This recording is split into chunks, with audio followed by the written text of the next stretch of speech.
Doon sa verse 36, verse 35 hanggang verse 38, nakita natin yung sitwasyon ng taong walang pagkakakilala sa Panginoon. Habag na habag ang Diyos sa mga taong ito. Una, sila'y litong-lito. Hello. Ang mundo po natin ngayon, kapatid, ay puno ng kalituhan. Wala po tayong kasiguraduhan. Amen? Hello. May makapagsasabi po ba sa inyo na bukas buhay pa tayo? Na yung security natin ay maglalast kahit yung pinakamataas na Pangulo natin, yung dating former president natin, nakuha sila at dinala sa ibang bansa at nililitis ngayon. Imagine, the most powerful person, pero isang araw, so ibig sabihin, ang mundo po natin ay walang kasiguraduhan. Punong-puno ng kalituhan. Hello? Kaya nga po ang mga tao ngayon, kung sino yung nag-o-offer ng parang maganda ba ito sa kanilang pandinig, ay minsan, sila ay naaakit na. Ano po? Imagine. At kung magkamisan, ang masakla pa nito, mga Kristiyano pa minsan nakakaranas ng kalituhan. Ano po?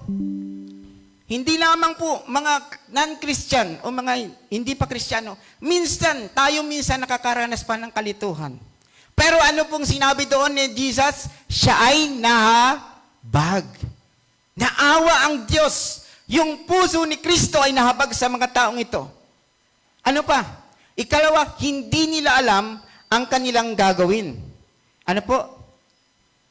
Hindi nila alam ang kanilang gagawin. Ito po yung kalalagayan ng isang tao kapag wala pa siya sa Panginoon. Nalilito siya, hindi niya alam ang kanyang gagawin. Katulad sila ng mga tupang walang pastol. Hello? Ganon po ang sitwasyon ng isang taong wala pang kaligtasan. Hello? Pero tayo, dahil tayo ay tumanggap sa Panginoon Kristo, yung eternal security ni Jesus Christ ay pinagkaloob sa atin, hindi na tayo dapat nalilito. Amen? Dapat alam na natin yung ating gagawin. Malinaw dapat yung goal natin as a Christian. At alam natin na tayo ay mga tupa ng ating Panginoon. Amen po ba? Hello? Yung ibig sabihin ng tupa, masunurin sa kanyang pastol. At ang ating mga manggagawa, sila pastor, sila ang itinalaga ng Panginoon para bantayan ang mga tupa. Hello? Kaya huwag po tayong magagalit kapag dinidisiplina tayo ni pastor. Kasi tinuturuan tayo na maging masunurin sa kalooban ng Diyos. Kasi accountability nila ito sa Panginoon. Yun po ang pinakadahilan nito. Sa ating fourth slide po natin, dahil sa kasalanan, ano ba yung epekto ng kasalanan sa tao? Ano po? Nagkaroon ng kamatayang pisikal at spiritual. Ayan, ano po? Ano pa? Nawala ang dito po, kaya po ang tao ay namamatay, yun po yung kamatayang pisikal.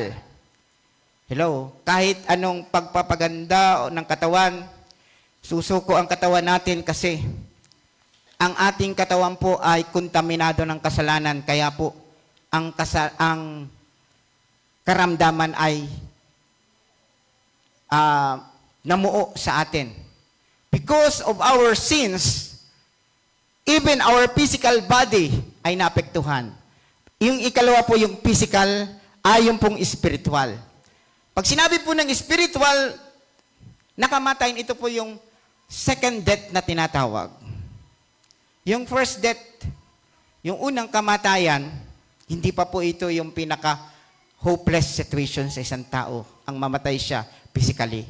Ang pinaka-hopeless, yung maranasan niyang spiritual na kamatayan. Kasi walang hanggang pagkahiwalay sa piling ng Diyos. Ilan? Walang hanggan. Wala pong bilang ito. Kaya nga po, nung makita ni Jesus yun, ng ating Panginoong Diyos yun, nagkaroon na siya ng habag sa atin. Pangatlo, nawala ang magandang relasyon ng tao sa Diyos nang pumasok ang kasalanan. Totoo po yan. Nagkasakit ang tao, spiritual, physical.